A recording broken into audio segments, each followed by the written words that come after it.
I'm Jeff O'Keefe. I'm the executive director of Zen Peacemakers.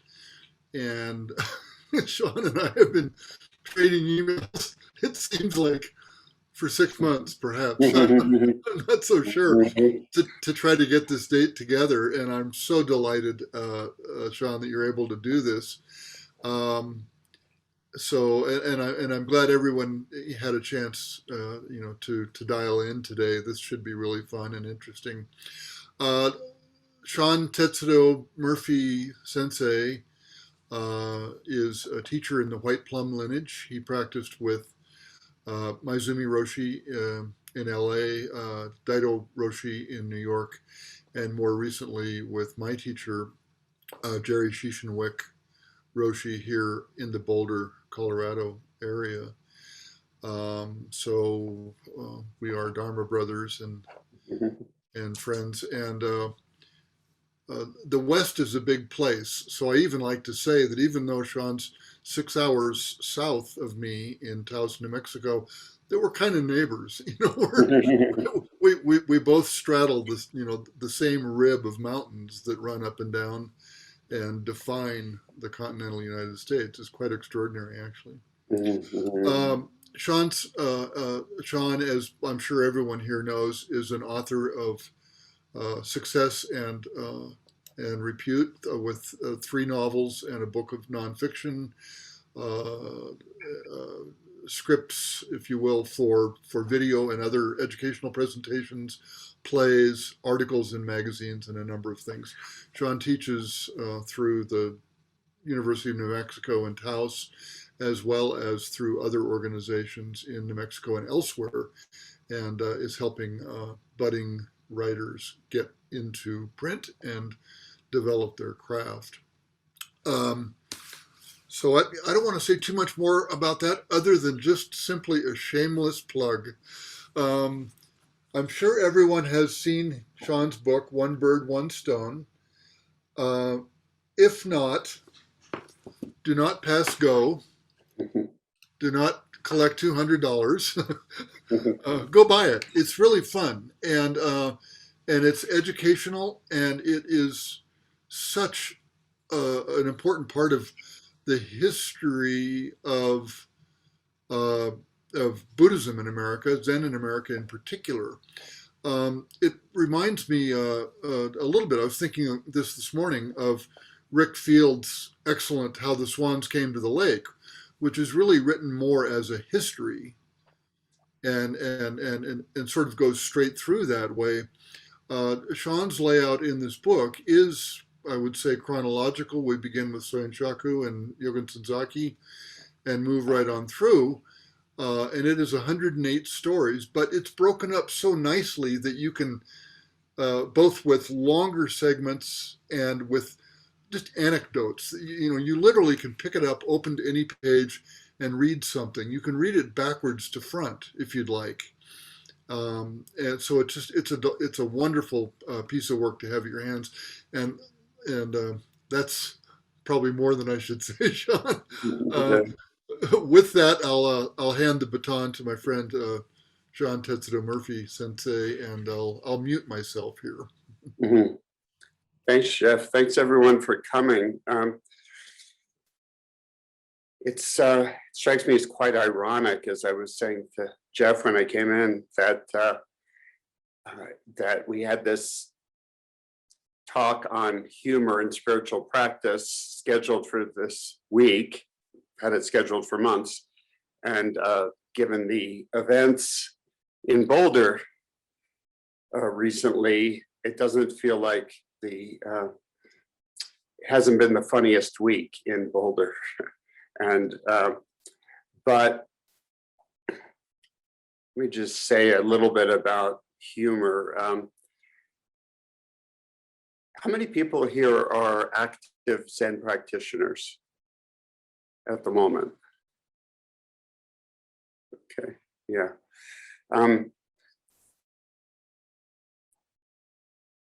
One of the things that attracted me to Zen in the first place was it had a sense of humor, and it goes deep into the human condition, of course, which, as we all know, has its tragic dimension and its humorous dimension.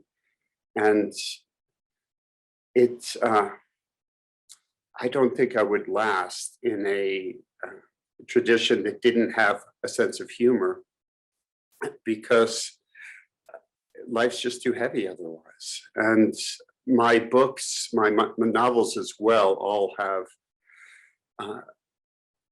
they're basically funny books, humorous books with a serious point. And I have a taste for humor that's a little bit on the dark side. You know, it's being able to laugh is sometimes the only way into what is otherwise just unremittingly tragic. So in my first book, which is called The Hope Valley Hubcap King, there's in the first chapter, there's a list of humorous suicides, and I'm always worried about this.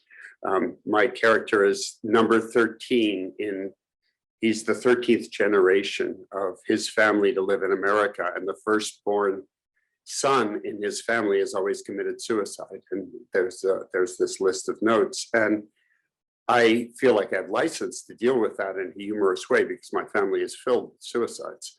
And you know, it's I'm in part a humorist as a writer, and they say that comedians have a very high suicide rate. You just can't keep up the funny side of life all the time. And I think many people who are there were many creatives in my family, and many people didn't have the resources that we have, like Zen practice, to somehow deal with the darker side of life. But so, in other words, I have a long history of facing tragedy with tragic feelings, but also with humorous feelings. So, with that, a little bit more about why I was drawn to Zen. I don't know if you all, how many people have looked back at the Pali Canon, the original teachings of the Buddha, the sutras? How many people looked extensively at it? They're decidedly not funny. There's nothing funny in them. I actually, I forget which teacher, there's a Theravadan teacher who puts out translations for free. We get them at the Sangha here because he sends them to many Sanghas, and he puts out his own translations of some of the original sutras, and he likes to put them thematically together. And so he's done a number of different, there's so many documents in the Pali Canon that it's a nice way to present them.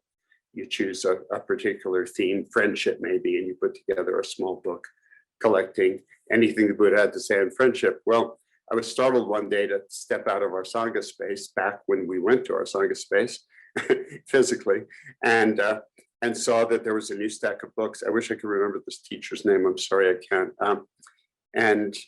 There was a book on, it's called Laughter or Humor by the Buddha or something like that. I thought, oh, well, this is interesting. He's been all the way through the Pali Canon and found everything that's funny. Well, so I took it home, started to read it. There's nothing funny in there. He was working it. He's trying to find it, but wasn't finding much. I guess it was a noble effort, but I don't know about you all, but one of the reasons that I was really drawn to Zen is that I read about Zen through Jack Kerouac and Alan Watts and people like that back in the 60s. And I was partly drawn to Zen, I've got to say, because it looked like it was fun. Now, anybody who's a serious practitioner knows there's a lot more than fun going on, but especially because we've got it's such a difficult practice to really take on seriously that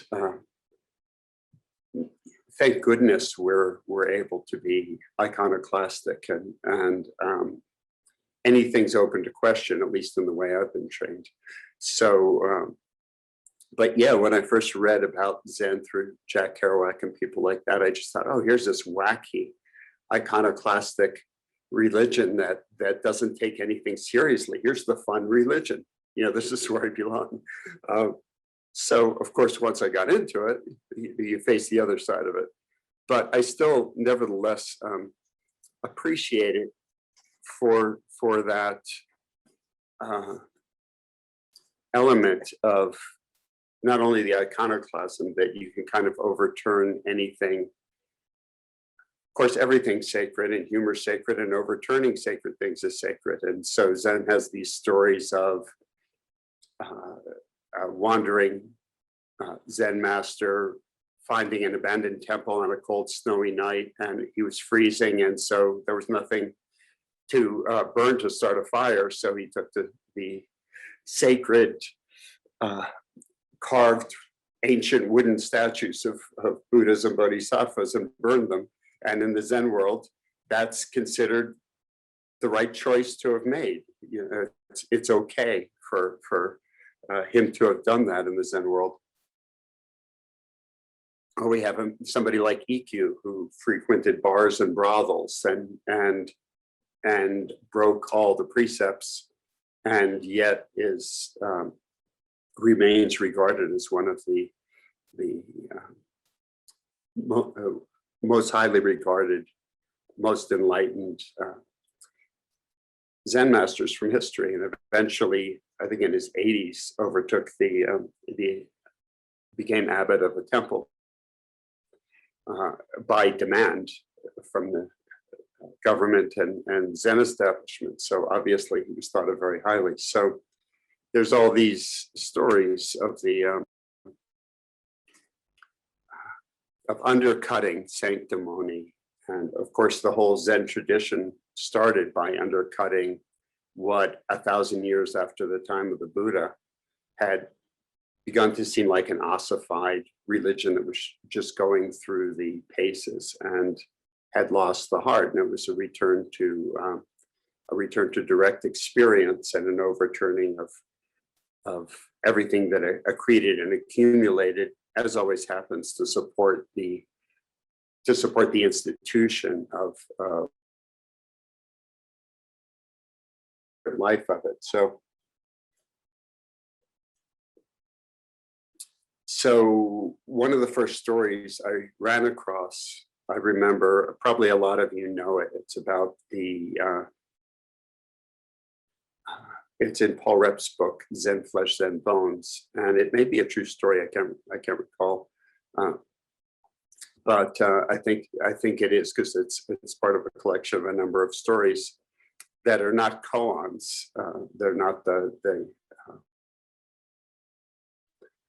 the Zen conundrums or stories or anecdotes we sit with in practice, but they're just stories of masters and monks and encounters between them and sometimes, in this case, with an academic who came from the United States to meet a prominent Roshi, and they sat down to have tea, as is customary in this world, right? And the professor immediately starts trying to show the Roshi everything that he knows about Zen and about Buddhism, and all the dates and all the names of all the masters and all the important moments. And meanwhile, the Roshi's been making tea and not saying much, and he's still listening politely. You know how polite people can be, especially in Japanese traditions. And so he begins to serve the tea while the professor's still talking and talking and talking. And he starts to pour the tea into the professor's teacup while the professor's holding it on a saucer. And he pours and he pours and he pours, and it gets near the top, and it gets to the top, and it starts to overflow the cup. And of course, the professor's also caught in this kind of politeness. He doesn't want to offend the Roshi, but finally the tea water's flowing onto the saucer and over the side of the saucer and down to the floor. And he finally says, Roshi, the cup's already full. It won't take anymore. And the Roshi just kind of smiles at him, says something like, if you don't empty your cup, I can't pour anything into it. In other words, he's also full of everything he knows, that what's the use of the Roshi trying to teach him anything about Zen? So that's a well-known story, probably many of you have heard. And it was one of the inspirations for the book, my book, One Bird, One Stone. This is a later edition of it that came out recently, not so recently anymore, 2013.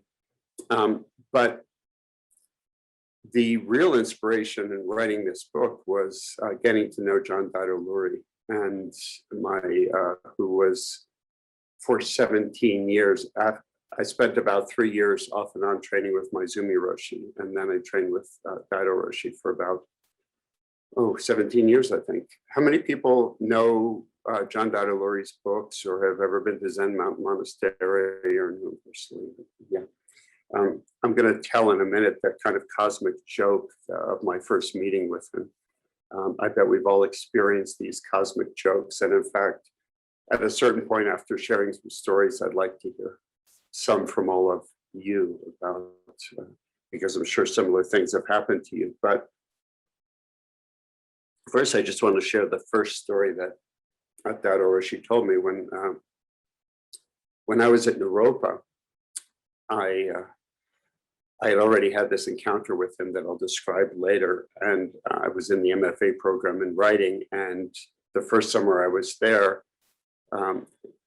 Daido shows up and he's going to spend, I think it was 3 weeks teaching various programs at Naropa. And part of the deal of being in the writing program, a master's degree student in the writing program, was that you would choose somebody to assign yourself to as a kind of teaching assistant. And I was quite intimidated by my first encounter with Daido and by my prior meetings with him.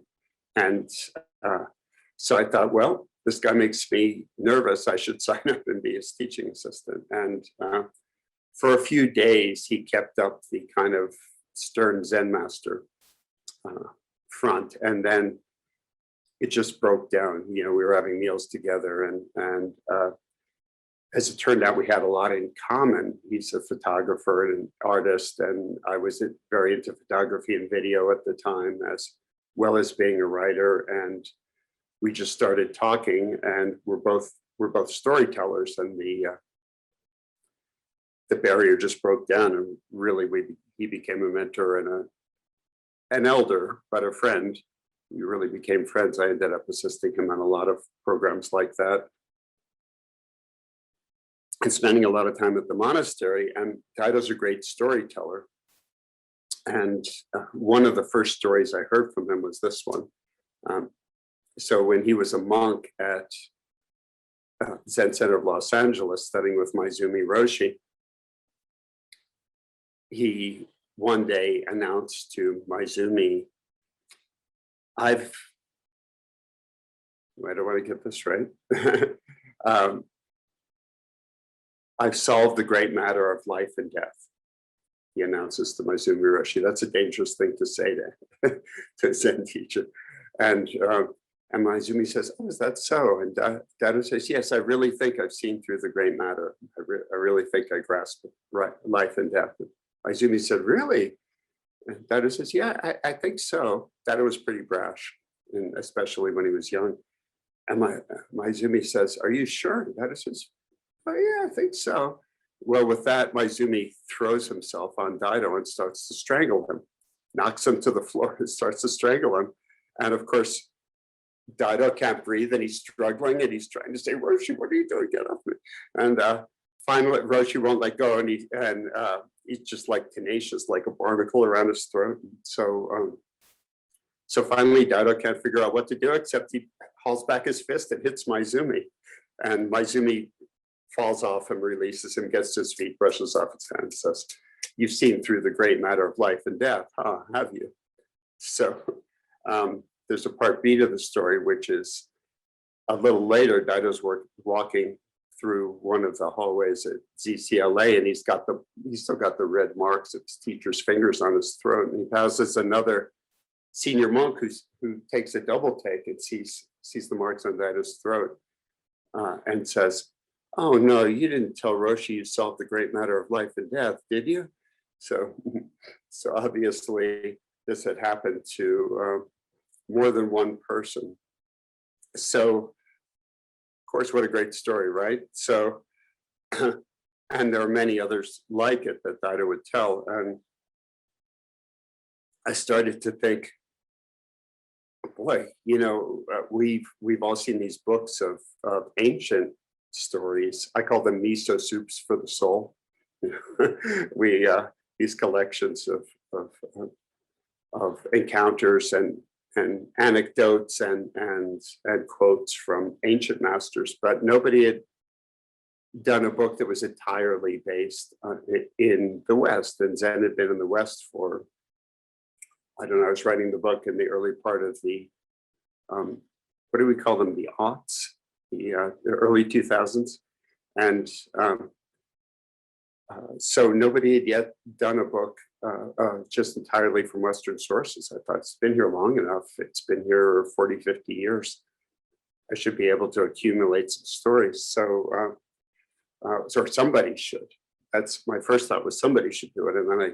And then of course what follows is, oh, I'm somebody, I guess I'll have to do it. So, well, it wasn't really an it was pretty wonderful experience. I traveled all over the country and talked to as many teachers from as many lineages as I could, as well as senior students, and collected stories. And in the end, I think I talked to over 100 people. And it was arduous and a lot of fun, but and I learned a lot. And one of my favorite things about the book is my original idea was it would just be little nuggets of stories like that, as were many of us, I'm sure, are familiar with those books of stories, and our koan collections are like that, aren't they? But I soon realized that not everybody was going to give me little story nuggets like that. And sometimes the book includes some longer encounters I had with teachers, often challenging ones, because one of the things that happened a number of times was that I would contact a teacher or visit a center and to talk to them, and maybe less so now, but I think especially at that time, there was still this lingering resistance to the way Zen had been. It had become such a thing, it had become such a cultural phenomenon that it had, especially in the 60s and 70s, that it aroused all this interest that wasn't very deep, and so they were a lot of these teachers were reluctant to just talk to a journalist unless they were sure that the journalist was going to be really serious about the endeavor. So very often I would be really tested by one of the people I would talk to. And some of my favorite stories in the book were encounters I had with teachers who in the end refused to do the interview, but the refusal ended up being the story. So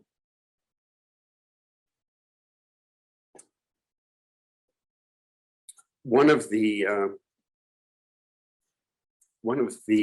aspects of spiritual practice that I've noticed is once one starts to pay attention, life has this way of putting little lessons in your face, and I can't claim to understand the mechanism of that. But especially early in my practice, there were many odd synchronicities, and sometimes I felt in the end like a joke had been played on me, some kind of cosmic joke. And I bet some of you have experienced such a thing. Oftentimes it's not funny at the time. And so I want to tell you the story of my first encounter with Daido Roshi, which was decidedly not funny at the time. But it's rather funny in retrospect. And at some point later, I'd like to hear. I bet others of you have similar stories. So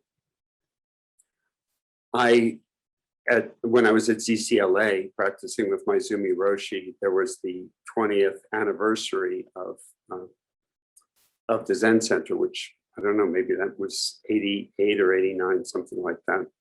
And they had a big 20th anniversary celebration. And I met two monks there, two monastics.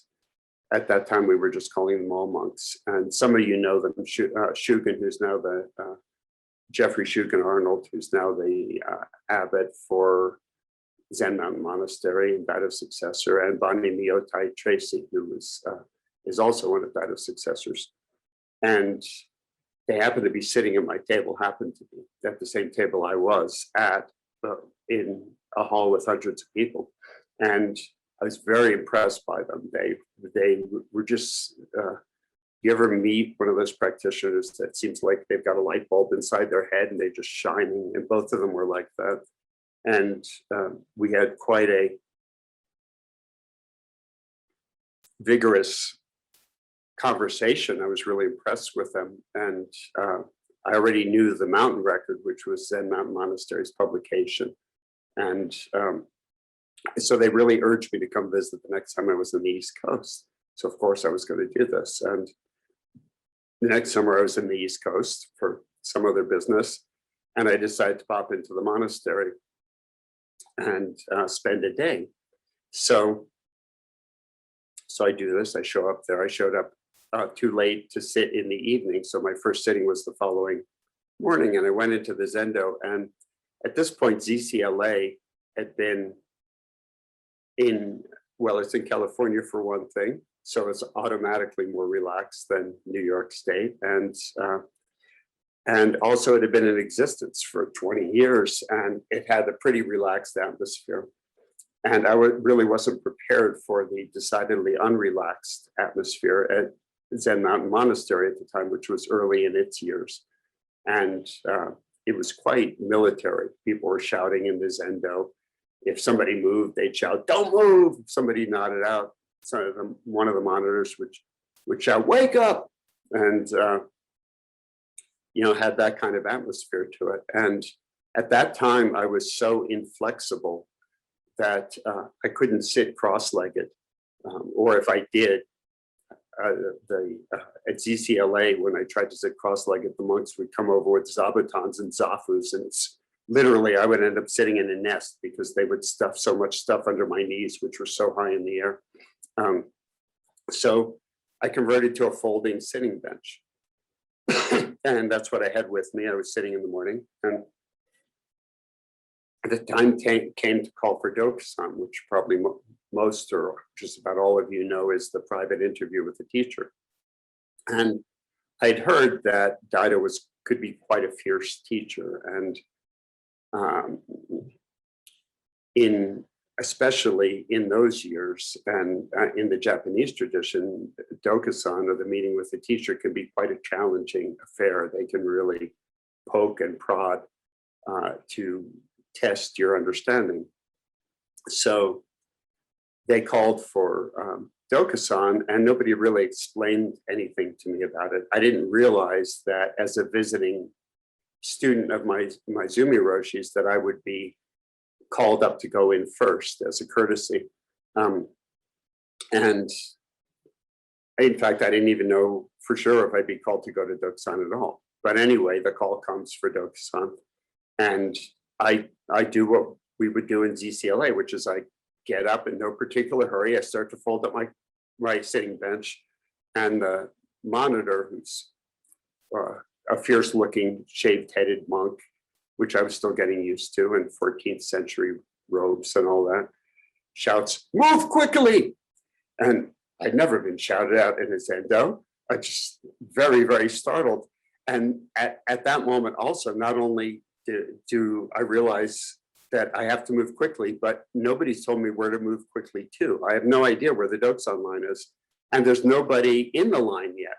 I'd never been first in the Dokusan line. It's always obvious in a Zen center where the line to meet the teacher is, because there's people in it and you join. Anyway, no idea where it is. So I'm looking around panicked in the meditation hall. There's pretty big. And I see a strip of carpet at the back of the Zendo, and I can only conclude that that's probably it. So I move quickly over there, and I end up sitting in front of the those of you who've done this know that oftentimes there's a bell and you ring the bell to announce that you're going into the Doksan room. So I'm sitting in front of the bell, and then they call everyone else to Doksan, and to my amazement, it's like a thundering herd of elephants. People are running across the zendo, jumping over the second lane to get, ahead to be the next person. And I didn't realize at all that I had not encountered that tradition in some forms of Japanese training, Zen training, that you're meant to run to show eagerness to get to the meeting with the teacher. At this point, I was decidedly not terribly eager. So then I'm sitting here with all these people breathing down my neck, and I realize I've never been the first one to go into Doksan, so I don't know what the protocol is. There's the teacher always signals with the bell, so I figure I'd hear the bell, and then I'd have to ring my bell to announce that I was going in, but nobody told me where the Doksan room was. And from the back of the hallway, my position in the back of the zendo, I could see 3 different doors. I had no idea which one was the right one to go through.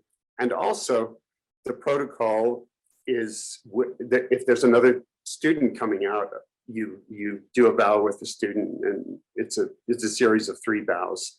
So you know what to do because the other student's coming out, they're opening the door. But I'm starting to panic because I'm thinking, well, what are you supposed to do when you're the first one? Do you just bow before the door? There's no one coming in. Do you just open the door? Do you knock?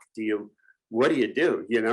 And so I didn't have the slightest clue of what that protocol was supposed to be. Do I wait to be called in?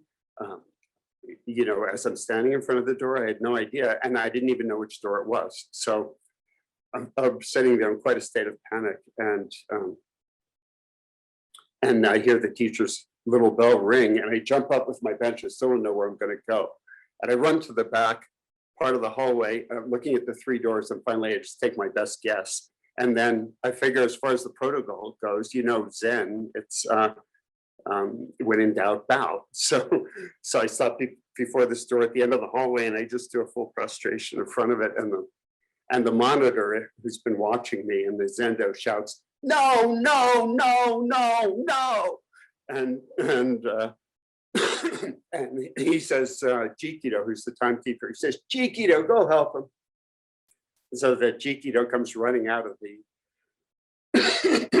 excuse me, comes running out of the zendo, grabs me, pushes me through that front door, which was just a swinging door, into a stairwell and hallway, which then has the real door behind it. And he just opens the door into Daido's Tokusan room and just basically throws me in. So, and I just land there. I do a bunch of prostrations. I probably can't count them by then. And those of you who've met Daido or heard him speak, he's a rather imposing figure. He's a very large man, and he's sitting there in semi-darkness, and he's holding a kiyosaku, the Zen stick.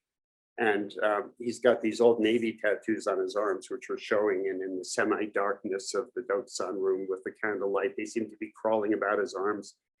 And he looks at me with these rather fierce but deep eyes and just says, "Well, do you have anything to say?" And I don't even remember what I said. It was so, I was so completely undone and hopeless by then. So anyway, this whole, I went back to the zendo after that and tried to sit, but of course I couldn't. And this whole encounter was followed by service, and apparently there were new people learning to do the service, and so they're kind of shouting at each other in the service, saying, "Is that any way to do your bows to each other, to the officiant, to the other people who are involved?" And I'm just sitting there going, "Oh my God, I don't like this place." And so I was supposed to stay until the next day, but as soon as the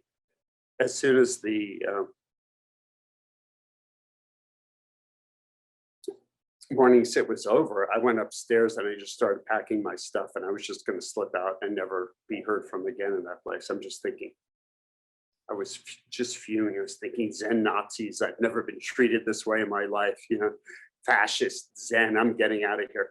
And I'm renowned in my family for having a poor sense of direction. And in this case, again, just like with the doors, I was up on the monastery building is big and it's a bit maze-like. There's doors everywhere, going everywhere. And there's a number of stairwells and a number of exits. And I was up on the 3rd or 4th floor, and I packed my stuff, went into the stairwell and started to go down. I realized I don't know which level you go out of to get to the place where the cars are, you know, where I parked. And after turning a few times down the stairwell, I pretty much thought that the bottom level just led you into gardens or something. It wasn't where the cars parked. So it wasn't a simple thing like you just go to the bottom.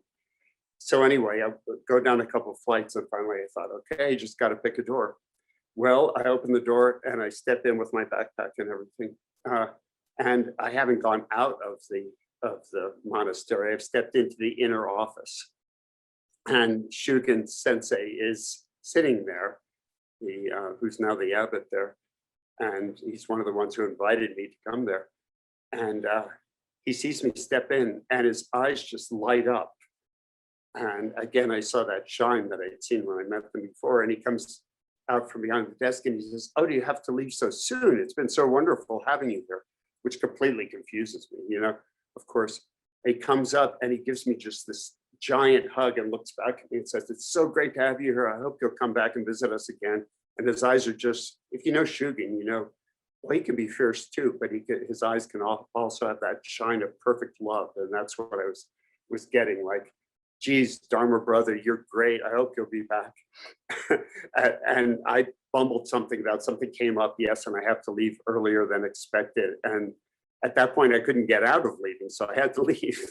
It's like the professor with a teacup, right? You're stuck in politeness. I'd already said I had to leave, so I got to go. And so he showed me out. Oh yeah, there it is. That's great. Thank you, Sean. That's a picture of the monastery building. Yeah, so I was up, oh, I guess I can't point. I was up in one of the top of one of the aprons there. Anyway, so of course, after that, I had to come back and I did a number of times. And then, of course, in Naropa, I got to know Dido, but that was the background for when he came to Naropa. So really, I was pretty intimidated to spend 3 weeks being this person's assistant, but fortunately that all broke down. So I felt in the end like a cosmic joke was somewhat played upon me, because my lack of sense of direction, of innate sense of direction. I've done things like gotten off the expressway to go to the bathroom and then gotten back on, headed in the wrong direction and didn't notice for 100 miles. I've done things like that, you know. So my innate lack of sense of direction is what got me, well, really, it led point by point to me sitting here today. So it's anyway, I thought it's quite humorous that of all the doors I could have chosen, I chose the wrong one, which turned out to be the right one. So of course that's being rather foolish, but the point about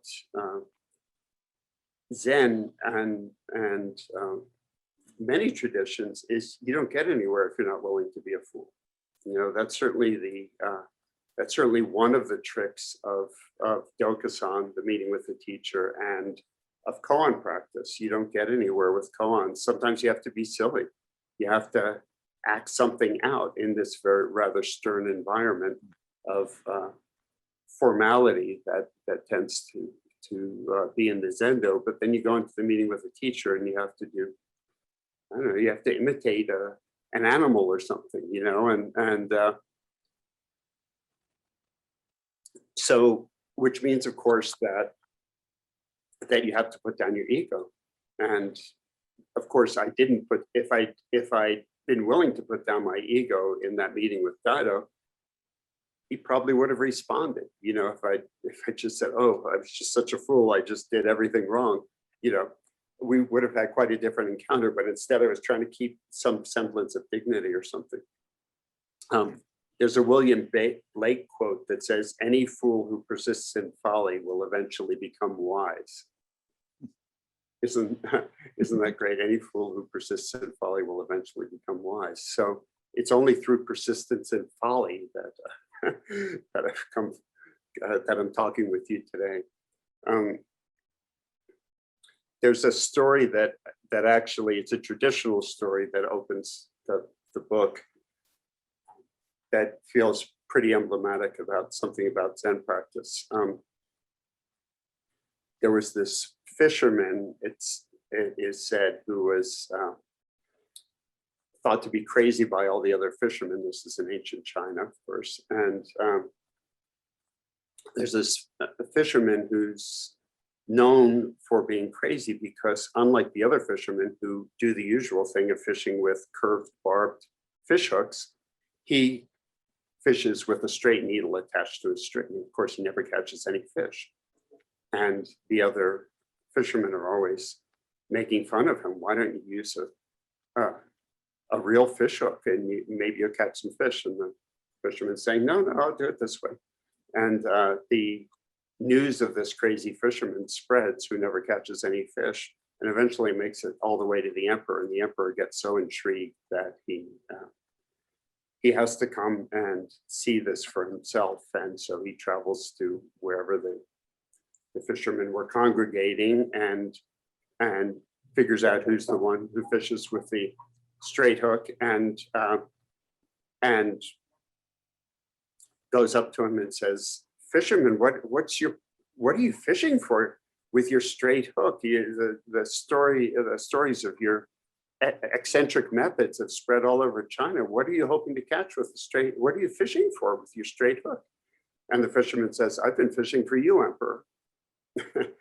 So isn't that great? The only way that he's ever going to get to meet the emperor is by using the right kind of hook. Let's put it that way. So I want to share a couple of other stories. One of the things I always loved about Zen practice was how eccentric you're allowed to be, how eccentric some of the teachers are allowed to be. And there's a story about D.T. Suzuki that I really love that comes from his invitation to be at a world gathering. Wasn't the World Parliament of Religions, it was something similar, at the Queen's Hall in London, and this is in the late 50s. And a lot of you probably know D.T. Suzuki from, for a while in the 50s and 60s, all you had was Alan Watts or D.T. Suzuki or Jack Kerouac if you wanted to know about Zen. That was it. Excuse me, I'm a little distracted. There's someone at my door who keeps ringing the doorbell, so my wife's gonna have to get it. Let me get back on my track. So he's at the Queen's Hall in London in the 1950s, and you can imagine what a stuffy assemblage that's going to be. Probably all the experts who were supposed to speak. There are going to be old white men, and it's going to be very academic. And moreover, there was a theme that they were all supposed to speak on, which was the supreme spiritual ideal. So you can imagine all these academics and clerics and white males at the Queen Hall in London, all these experts, so-called experts, and they're all coming up one by one on the stage and holding out to this rapt audience about the supreme spiritual ideal. And finally, it's time for D.T. Suzuki to take the stage. And he comes up and basically says, the supreme spiritual ideal, what a grand topic that is, I'm not sure I'm at all qualified to speak on the supreme spiritual ideal. Really, if I think about it, I don't know what supreme means, what an ideal is, or what the supreme spiritual ideal might be. And with that, he goes on to talk in this rambling fashion about his home in rural Japan and how life there differs from life in a big city. And when he's finished, the crowd gives him a standing ovation. And this is actually a good opportunity to just ask you all what he was risking by doing that, and why the crowd gave him an ovation. I'd love to hear from any of you who'd just like to speculate. If you'd like to comment, feel free to unmute yourself and welcome into the dialogue. Please share if you'd like.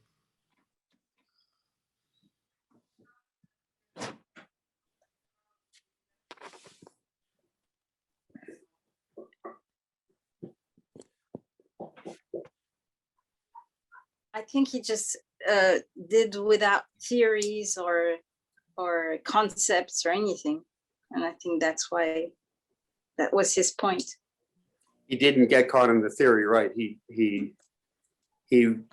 just presented himself. Yeah. Mm-hmm. What else? Seems like a demonstration of beginner's mind. Mm-hmm. Mm-hmm. Definitely that. Yeah. Anyone else? Alana, you have your electronic hand up. Go ahead and unmute if you'd like. Yeah. Yeah, what comes to mind for me is can you hear me? Yes. Mm-hmm. Yes. Yes? Yeah. Oop. Uh-huh. Is the koan not knowing that there's a way of standing, and not knowing that everybody can relate to. It like puts us on equal ground. Mm-hmm. Did that Puts people on equal ground. come through? Yeah, putting people on equal ground was, I think, part of what he did. He wasn't willing to stand up and know as an expert. He was, he created commonality. He broke down the barrier between the experts and the audience. Yes, and I'm Ileana. I can't see all your names, but I can see you had your hand up, and I can see your name for some reason. Ileana, was that just you who spoke? That was just her. Okay.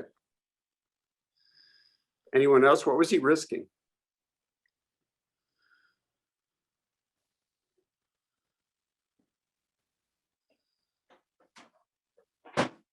What's the worst that could happen? Ken? Yeah.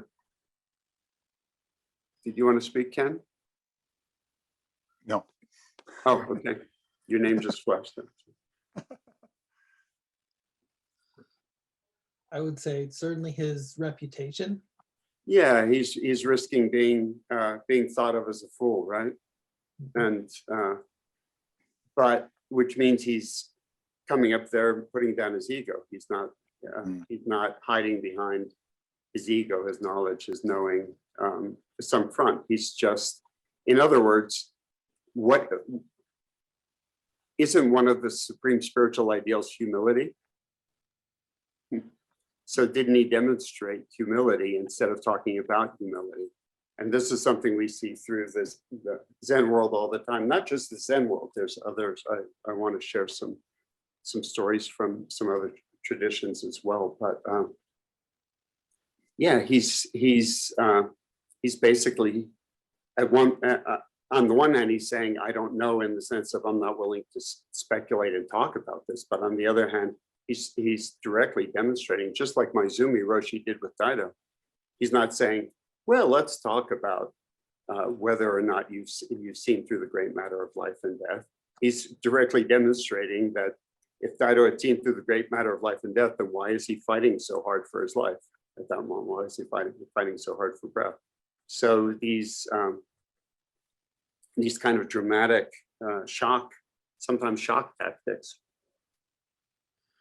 sometimes much quieter, as in the case of D.T. Suzuki, there's another story that has a kind of a similar bent, which is also somebody told me, which ended up in the book.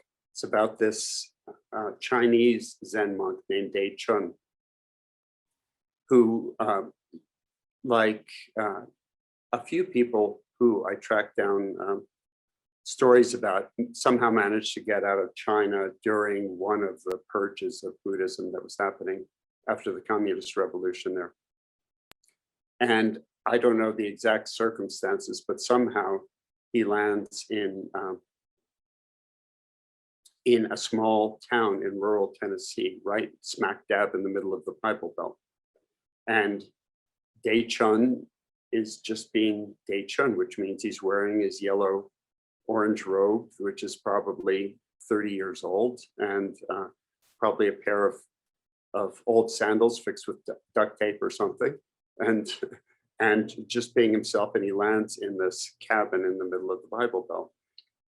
And he did have there was a university nearby which had a small community of students interested in Zen. This is the 1960s. And so maybe one of them gave him a cabin to live in. I don't quite know how that happened, but he moves into this neighborhood, and he would have been quite an oddball in that rural Bible Belt neighborhood, right? And one of his neighbors comes over one day and points to this big dead oak tree that's standing in the front yard.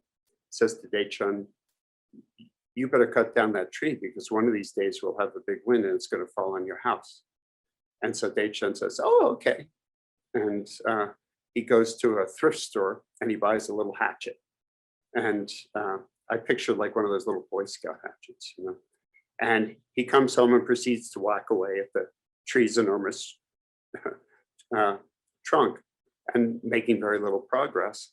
And the next day it does the same, and the next day does the same, day after day. He keeps at this tree with this little hatchet. And the neighbors get intrigued, and they start to come over, and somebody comes over with a power saw and says, "Hey, I can cut this down for you in a minute."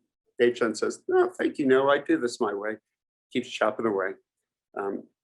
Somebody else a few days later comes over with a big chainsaw and it says, "I'll cut down that tree for you." And Dei Chun says, "No, no, no, thank you. I do it my way." Keeps chopping. It becomes a phenomenon in the neighborhood. And before long, if his neighbors didn't hear the chop chop on the tree from Dei Chun any given day, they come over to make sure he was all right. So in this way, he becomes kind of a phenomenon and becomes a member of the neighborhood. People are always stopping by to speculate on how long it'll take Dei Chun.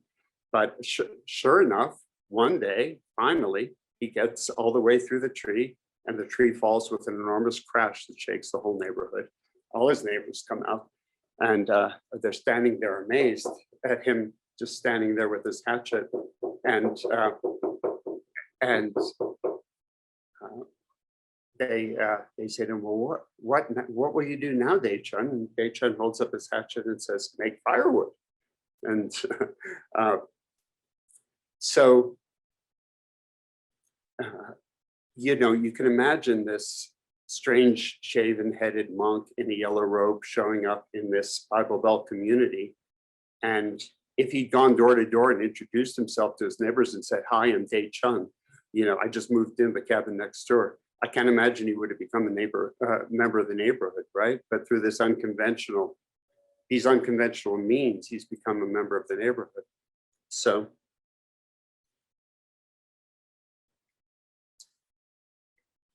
speaking of neighbors, somebody keeps banging on our door and ringing the doorbell, and it's one of our neighbors who's perhaps has some trouble, and I'm going to have to just go and see what it is. You'll have to excuse me for just a moment. Sean, I was wondering if the knocking on your door perhaps was a student thinking that your house was the Doksan room. There you go. Actually, this is a cosmic joke. It was my wife who locked herself out of the house, and but she was trying to catch my attention, so somehow without disturbing me. So she wasn't just saying, "I'm locked out," or at least she couldn't hear. We do have some odd neighbors, so I thought at first the neighbor was knocking and she was just ignoring them. So anyway, to go back to Dei Chun's story, we see much the same thing there, don't we? It's he's demonstrating rather than explaining. He's risking making a fool out of himself, and by doing that, he creates commonality. So very much the same thing, right? So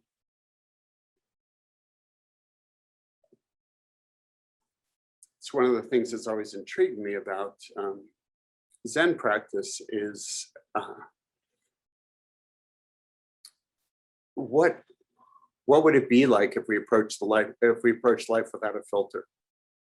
If we weren't concerned about what people thought of us, if we weren't protecting ourselves in some way, and what is the actual risk that is being taken? Oftentimes there is no actual risk, really.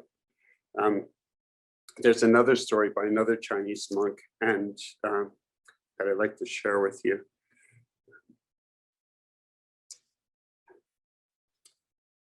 And his name's Sung Sai. I don't know if any of you have seen this wonderful book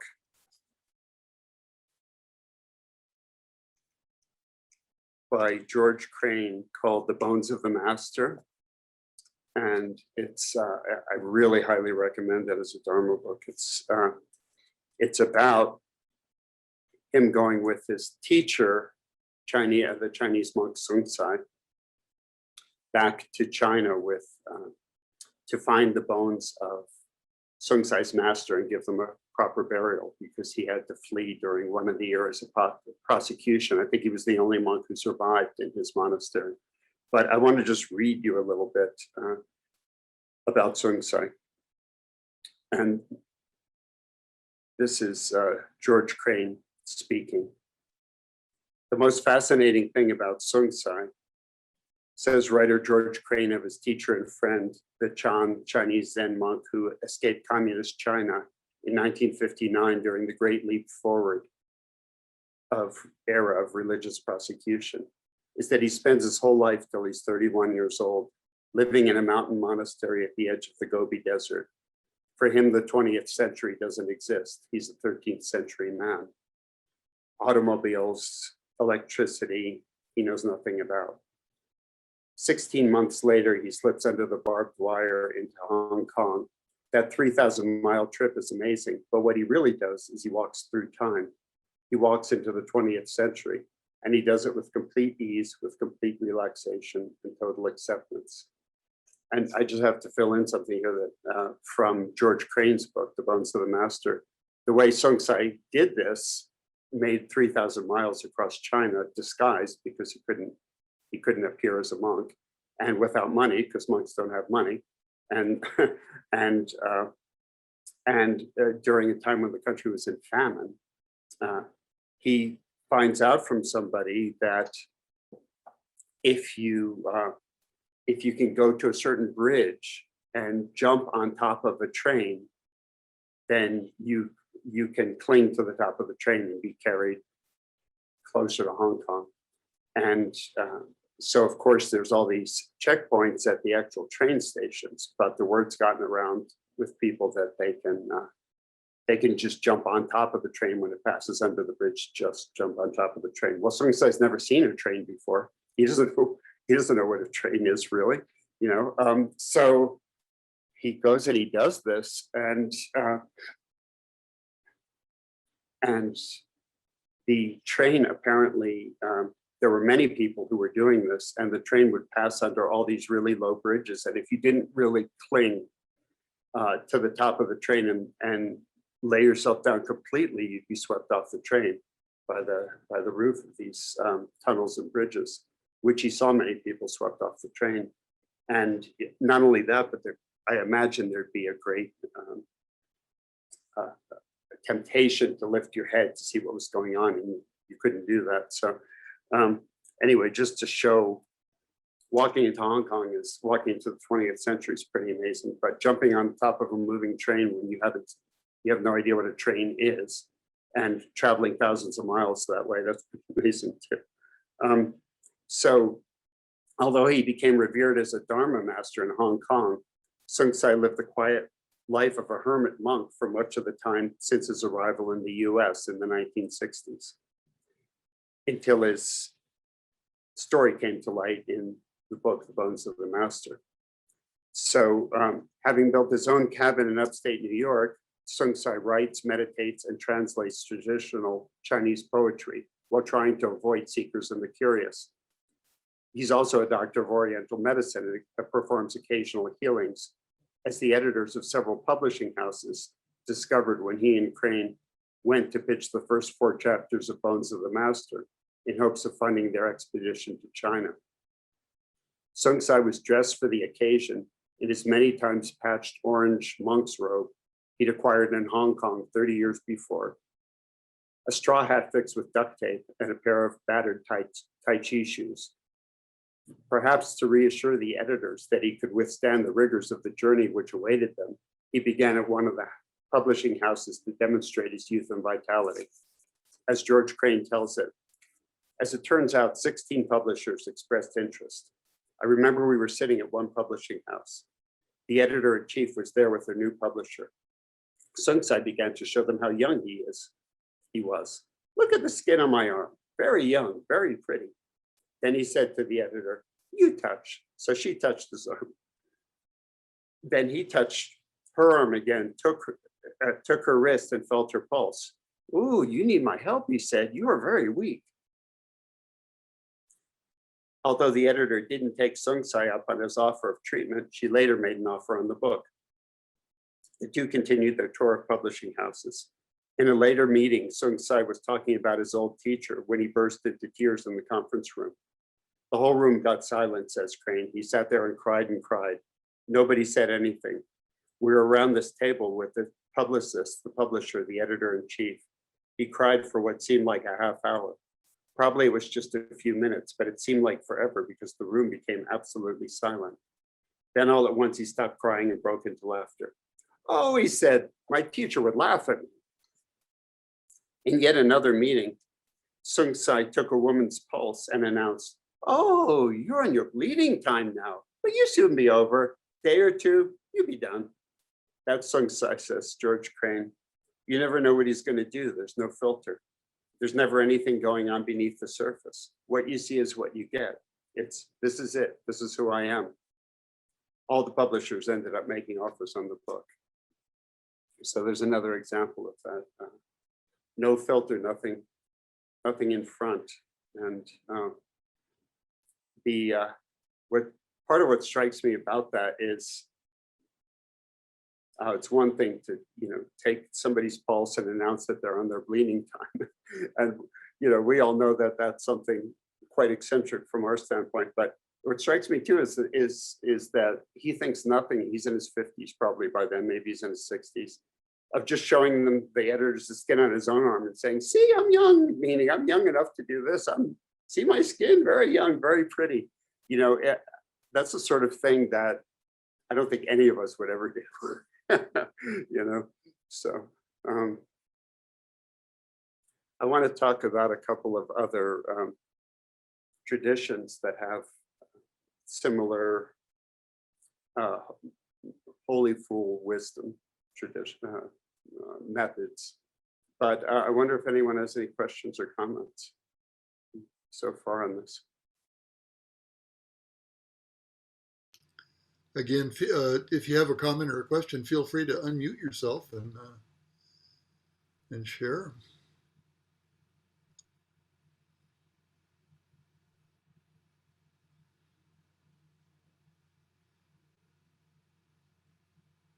Anyone have a story they'd like to share, so it's not just all me? It reminds me of this.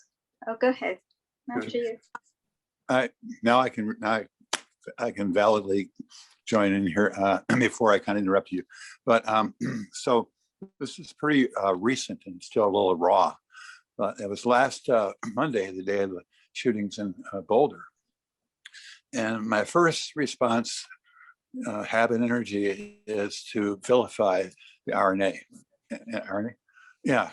And just, it's like, you guys, why do you, and then so I go to the mailbox, and what's in the mailbox?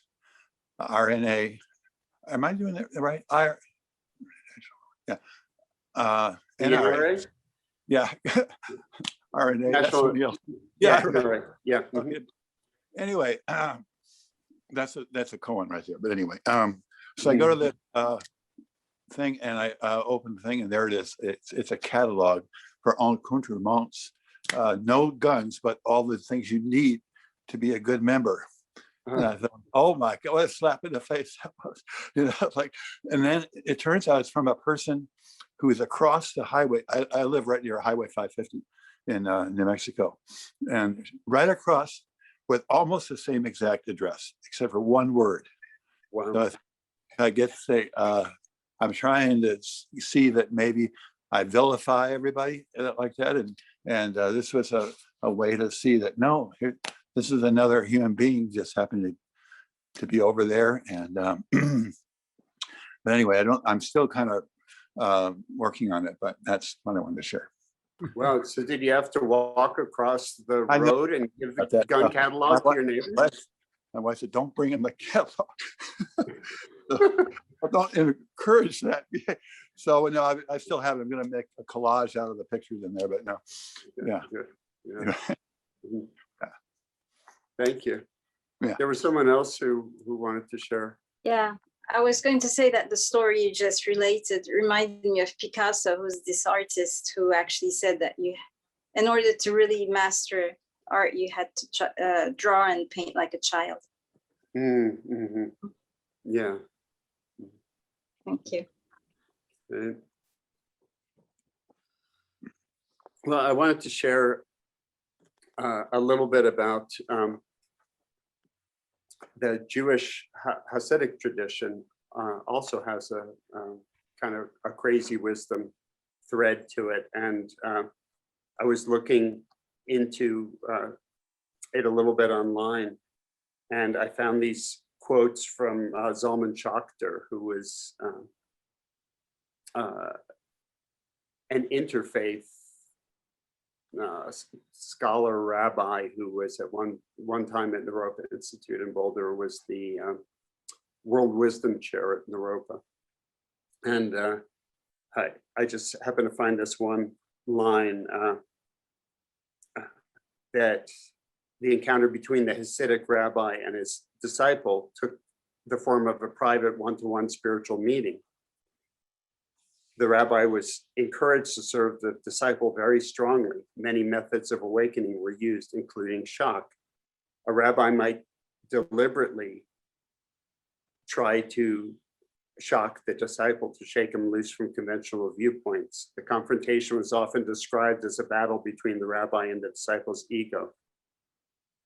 The rabbi fought to shock the Hasidic Jew into a realistic self-appraisal. A Hasid could not count on a rabbi's conventional morality. It strikes me that it's quite similar. Sounds just like Dokusan. Sounds just like the meeting with the teacher. But a lot of the more unconventional stories were about the founder of Hasidism in Poland and the Ukraine in the 1700s, if I've got that right. And he was known as the Baal Shem Tov. And he, in the face of the pogroms and various campaigns against the Jews at that time, he encouraged the Hasids to celebrate life and to, they were known for dancing and singing in joy, even in the face of tragedy. And he believed that the Bible actually commanded joy in the face of tragedy. And he was once asked, why do the Hasids dance and sing as they do? Is this really a sign of sanity, or is your whole religion insane, basically?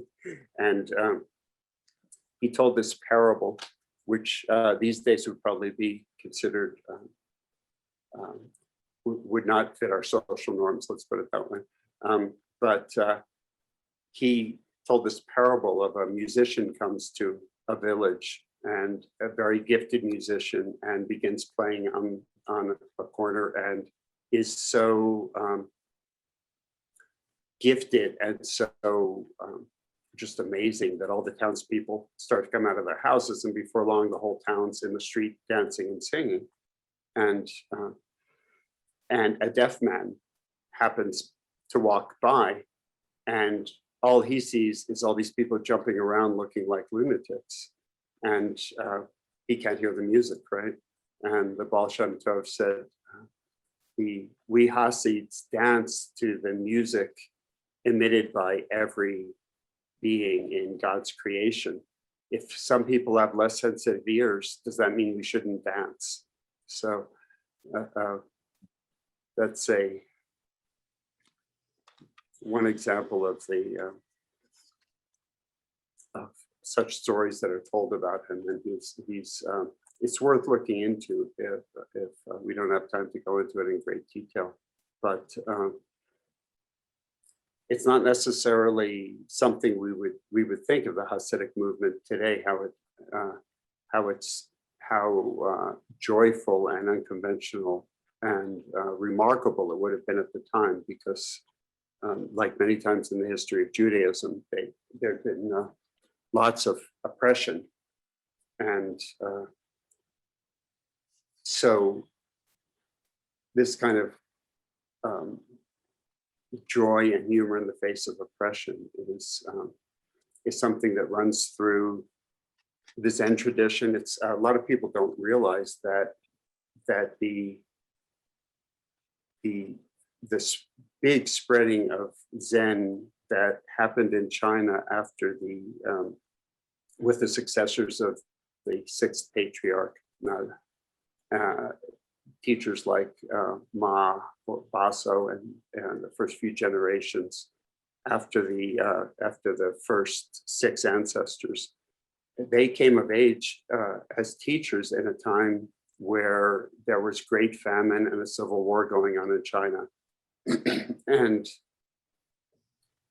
this is something I never quite knew until recently, that a lot of the unconventional behavior and the shock tactics that you read about in early Zen, and hitting each other, and all these strange behaviors that they sometimes exhibited, this was against the background of 1/3 of the country dying. Basically 1/3 of the country died from war or famine, and during that period, it really puts things in perspective when you realize that it's not just these guys goofing around and being unconventional for the sake of it. They were working against a situation that was extremely challenging. So, Sean, you might notice Lumi and Senshin have their hand up. oh, Lumi, okay, yes. If it's a good time. Hi. Hey, Lumi, how are you doing? It's Senshin. Good to see you all. Yeah, did you have a question or a comment? I wanted to comment on other traditions who revere the descent of the fool. And in a lot of indigenous cultures, they have a person in the community who goes heyoka. Yeah. Yeah. And they ride the horse backwards, they wear their clothes backwards, they talk backwards. And it's to balance, I think, the very difficulties of life. And even when I've put my clothes on backwards and I've worn my bra backwards or something all day long, and I come back and I'm like, oh, I've been taken over by heyoka. Yeah. It's very much like that. And it's the same with some other indigenous cultures with Coyote, who's the trickster. And when you have one of these weird feng shui days that are just kind of malaligned, I call upon Coyote. I say, okay, Coyote, you're trying to teach me something, lighten up, don't take yourself so seriously. And I think a lot of Zen does that as well. And Senshin and I, especially Senshin, I've been taking a winterage and I've been down with Spirit Bear and the Earth. But Moshe, you know, the Order of Disorder. Right? Yes, Yeah, of course. is, Yeah. is so amazing. And that dharma that he teaches is so subtle. Mhm. Things like he wants us to notice what it's like when we lose control of something, and to be in touch with that moment Yeah. where you know, our emotions change Mhm. from liking something to all of a sudden really having a distaste for something, and really getting in touch, embodying Mhm. what that is and how that feels in that very thin thread of the in between. Mhm. Mhm. And Yeah. it's so necessary. Yes. The Heyokas at the Pueblo ceremonies here in Taos, where I live, they're always involved in the ceremonies. And one of the things they do, which I love, is they'll poke fairly gentle fun at the white people. but one of the things that they do a lot is they'll pretend that they're wearing a wristwatch, because the Pueblo ceremonies are famous for having no time frame. You can they might say that a certain dance or something will start anytime between dawn and dusk, and you just have to show up there at dawn and wait, and you wait and you wait, and the Heyokas will be running around pointing to their wrists and going, "What time is it? What time is it? What time is it?" They'll go right in your face. "What time is it?" No, which but I've always appreciated. Yeah, and there's actually a long encounter with Bernie Glassman in here, and he puts on his nose and everything in the book, and I had quite a charming. I already knew Bernie, so he didn't refuse to talk to me. He was quite willing, but he was yeah, he was quite he was having a good time with the clowning. Oh, there you go, excellent. Oh, look, you've got your own noses, excellent. Yeah, Jeff. Yeah. Uh, I don't want to interrupt your flow, but maybe it'll give you a thought breather here too, since Lumi brought this up, and this is kind of a scheduled plug, so forgive me for that, but it's apt. In 2 days, on Thursday at 6 p.m. Eastern time, 4 here in the mountains where we are, 3 on the West Coast, we will be hosting Four Fools, perhaps 5, as I'm the host. Okay. So, in fact, Mr. Yuhu, Moshe Cohen, will be our guest, as well as Cuckoo and Tutu, and Roshi Michelle Dobbs, who is No Can Do. And they are the Order of Disorder today. And I didn't even try to script them into one thing or another. We'll just see what they do. So you're all invited to join this coming Thursday at 6 Eastern time. Oh, as in day after tomorrow? As in day after tomorrow. Oh boy, I've got to talk at that time. Too bad. But yeah, that's great. Yeah, there's a story, a Bernie Glassman story in here, which I meant to share earlier, which is he was giving a talk, and a woman raised her hand when it was time for questions and said, how can we live in the now? And Bernie said, anyone who's not living in the now, please stand up. Isn't that great? We're always living in the now. We just forget we're living in the now, right? So I do want to wind down a little bit here and also hear a little bit from all of you. But before that, I just wanted to, we wouldn't be complete if we didn't share a little bit about Nasruddin, who's who lived in Turkey in the 1300s, and there are stories all through the Middle East and even into China of versions of the Holy Fool stories associated with Nasruddin. And let's see, just a couple of short ones.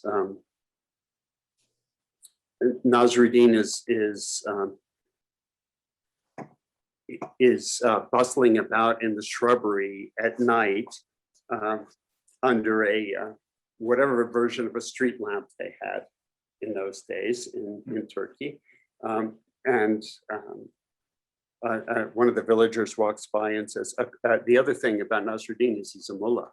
He's a priest in most of these stories. And he's rustling around in the bushes, and the neighbor says, Nasruddin, what are you looking for? What are you looking for? Nasruddin says, I lost my ring and can't find it. And the man squats down next to him and starts helping him look, and they're going through all the bushes and the shrubbery, and they can't find it.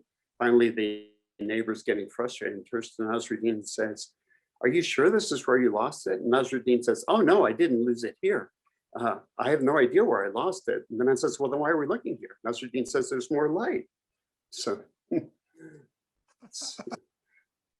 they're under the street lamp. Another thing he was known for is he would beg in the marketplace, and he would I don't know how he set this up, but word got around that Nasruddin was such a fool that if you offered him 2 coins and said he could only have one, and one was of greater value than the other, he would always take the lesser coin. And the story got around, and people were laughing about this fool of a mullah who would, if he offered him money, take the lower amount. So of course, what happens? All these people start showing up to try and test this, and before long, he's flooded with these small coins, right? Because everyone's coming up and offering him money. So I'll just close the Nasruddin bit, and then hear from you a little bit by telling one. We're getting feedback, aren't we? Maybe everyone should make sure that they're muted. There we go. Okay.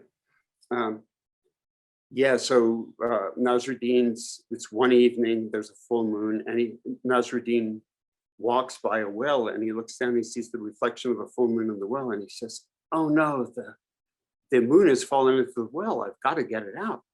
And he goes home, and he gets a rope and some kind of a big hook, and goes back to the well, drops the hook down, and he's trying to hook the moon out of the well with, of course, no results. And after he's trying for a while, the hook gets stuck on a brick or rock in the side of the well, and he's pulling and it won't come up. He's like, boy, this moon's really heavy, but maybe I've got it now. He's pulling and leaning back, and all of a sudden the rope breaks, and he sprawls onto his back, looks at the sky, and the moon's up there. He says, I think I've hurt my back, but at least the moon's back in its proper place. So, but yeah, I'd love to hear from any of you if you've got a holy fool story that you'd like to share. Yeah, Jim. Odin. Sensei, this has been great. The stories of Zen Mountain Monastery brought tears to my eyes because I miss that place very much. I was there around the same time, the late 80s. And it was my first encounter with Zen, aside from reading some books. So, late teens, going to this monastery, very impressive, very large. And we were Sunday service, so we had our chant books open, and I'm chanting these Japanese words. I have no idea what's going on. And I feel this rush, and the room starts to move. And all I'm thinking is magic, like, wow, what's going on? And I feel myself falling backwards, and I wake up, and they had caught me, before I hit, and they brought me to a small room in the back of the Zendo where a monk might live. And there's Shugen with just beaming love eyes, like, are you okay? And I look up and I'm like, and he's like, you can't lock your knees. You can't stand with your knees locked. And it's in the theater thing, he says, where you just passed out. I'm like, no magic? He's like, no magic, you know?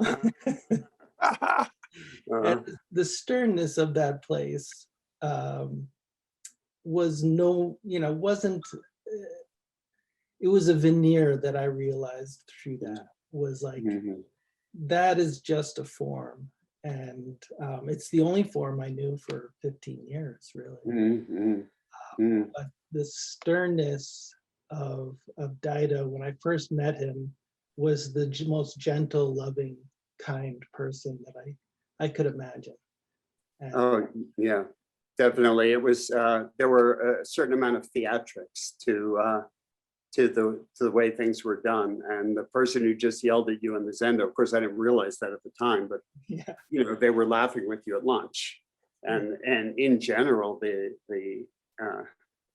informal encounters were very warm. And we must have sat there together if you were there in those years at some time.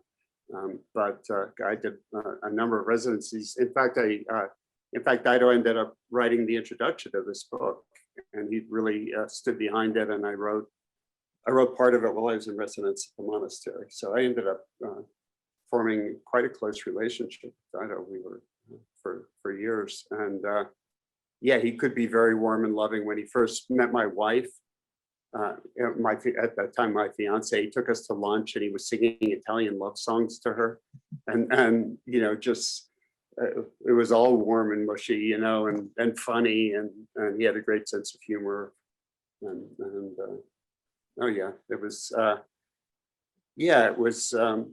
I also, in traveling around and working on the book One Bird, One Stone, I came to realize that that was the strongest practice center that I visited. It was in the early 2000s. Of all of them, I thought they were all going to be, yeah, really strong. And apparently what I discovered is apparently those fairly stern methods work, because as you well know, there were many amazing people. It's a mountain monastery who obviously clarified their lives through the practice to a deep extent, for sure. Yeah. Thank you. Yeah. Appreciate their talk. Yeah. Anyone else have anything they want to share? Yeah, Jeff. I love your talking about having encounters with embarrassment or foolishness, and I was always really shy when I was younger, and when embarrassed, it was somatic, and I could just feel the blood fill my face and turn red, and my vision would blur, and I don't know that I've gained anything so much, but these days I really enjoy it. I really enjoy when I make a mistake or make a fool of myself. It's lovely to watch that, and I'll just share this really quickly. It happened literally yesterday. Probably happens every day, but yesterday morning after our early zazen, we sit for a little over an hour early, and we had a essentially a staff meeting that we have every Monday. It's at the same time. How could you forget? Well, I finally got an appointment with my general practitioner I haven't seen for a year and a half, and I was and I was preparing just a sheet on what's up with me. What medications am I taking? What vitamins? How am I doing? This, that, and the other thing. And I totally spaced out this meeting because I was thinking about that. And then later had to, I texted my cohorts and apologized. I said, no, you got to go further than that. You got to call them and you got to tell them why. And what I told him and what I'm telling you now is that literally at the time when I spaced out the meeting, I was writing this line: memory, recall, and mental acuity are excellent for someone my age. That's great.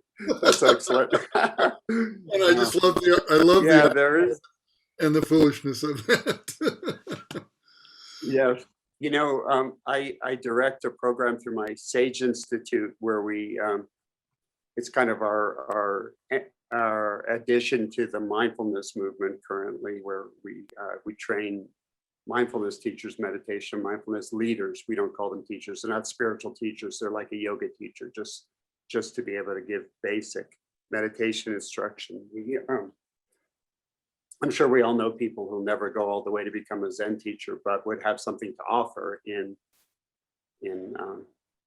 just sharing the basic practices, how to practice meditation. And also, I think Zen could offer a little depth, maybe, to mindfulness movement. So, but anyway, we have certain mindfulness of mind practices that I share with future meditation leaders. And one of the ones we do is to look at embarrassment for a period of time, usually 2 weeks, to study embarrassment. And because it's so purely the ego. You know, I mean, yes, there's the physical response, and but nothing is, but that passes quickly if it's not reinforced by. Yeah, I used to be really shy too when I was a kid. You know, typically I go through a situation like that, and it would be followed by, "I'm such an idiot, I'm such a loser," you know, that kind of internal beating up. And you take the story away, and it's just, you know, like you say, you might even enjoy it. It's, you know, it's just a moment where you see under the edges of your ego, and maybe, you know, maybe you can use that moment of awareness to kind of slide the spatula under the hamburger of ego and flip it over. Sensei wanted to say something, I think. Did you? Well, a couple of things. Nice to see you again. Yes, Wow. it's been a while. I feel like we're related. Yeah. Regarding what a couple of things, what Jeff said, my grandfather once said, "I'm getting so what do you call it? Forgetful." It was just perfectly delivered, you know. But talk about first meetings with a Zen teacher. I first studied. I'm at Zen Center of Los Angeles right now, but I first studied with Edo Roshi in New York. And what brought me to Zen before, even when I was 15 or 16, I had my own philosophy, called it a 555, where you celebrated the moment, and it had no rhyme or reason. You could enter the moment anywhere, and my favorite number was 5. And so, in honor of that spirit of anywhere, anytime, I would stop rehearsals and stuff at 5:55, and we'd all just celebrate. And it purposely had the ridiculousness in it, that it could be anything. You know, it could be a tree, it could be a bird, it could be a snort, you know. And so the 5:55 had the inherent ridiculousness into it. So my first meeting with Edo Roshi, I was explaining this to him in my first face-to-face.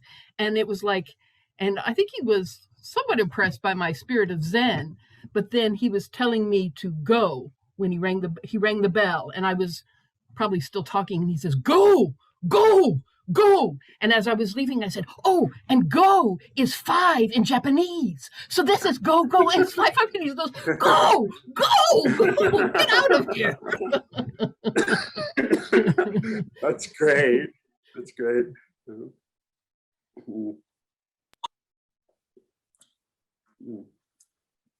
Well, this is Ken. I say one. Sure, please. In mind, when I was in 4th grade, I didn't have a lot of friends, and this friend of mine invited me over to his house that afternoon. So I was during the school day, and afternoon, and the rang for the recess. But in my mind, it's time to go to his house. So I walked out, and I started walking home. And this was like, how can you do that? There's kids trying to escape, you know. And I'm walking home, and somebody came out of the office, and my mother was all embarrassed and said, "There's something wrong with you." And I didn't think so. I thought I would just want to go to his house, you know. But but now I can reframe that a little better. So I want to share that. Yeah, I mean, after all, it's one of the few places, embarrassment's one of the few places where we just see the ego so clearly. I mean, it really feels like you've been kicked in the belly or something, and yet nothing is actually harmed. So it's a wonderful practice to look at. Well, I'm thinking I'd like to just close with a really brief story. There's a section in the book about kids, and somebody told me this story that seems like a good way to close. So the Zen practitioner is who lives in Albany near the monastery, is going to travel to, I forget where, some destination 4 hours, 5 hours away. And the kid asks, so how long is it going to take? And the father says, 5 hours. And the kid says, well, that seems really long. He says, okay, well, what's only 1 hour away from where we're going? And the father says, I don't know, Rochester? And the kid says, well, why don't we just leave from there? So, yeah, these fools and innocents have something in common, don't they? So, Indeed, indeed. well, really enjoyed. Oh, I should mention something, if you don't mind, which is that if any of you are writers, we have, my wife and I are teaching a contemplative writing workshop coming up in a couple weeks, and we combine meditation and mindfulness practices with free writing methods to get below the critical mind and get into the deep place from whence creativity emanates. So and we've been doing these online since the pandemic, and people have they've been very successful. So if anybody's interested, I guess Jeff knows where to get a hold of me. And Sean, if you want to tell us the URL, Yoshin can chat the URL for everybody. Oh, great. Yeah, if you want to go to murphyzen.com, that's my website, and yeah, the information's there. We also do a year-long group for people working on books. So Very yeah. good. One of the other hats, we all have to wear different hats these days, don't we, in the Zen world? Yeah. There you go. Thanks, Miyoshi. Yeah. Yeah. Thanks, man. So, thank you all. Really enjoyed this time together, and I hope to see you all again sometime.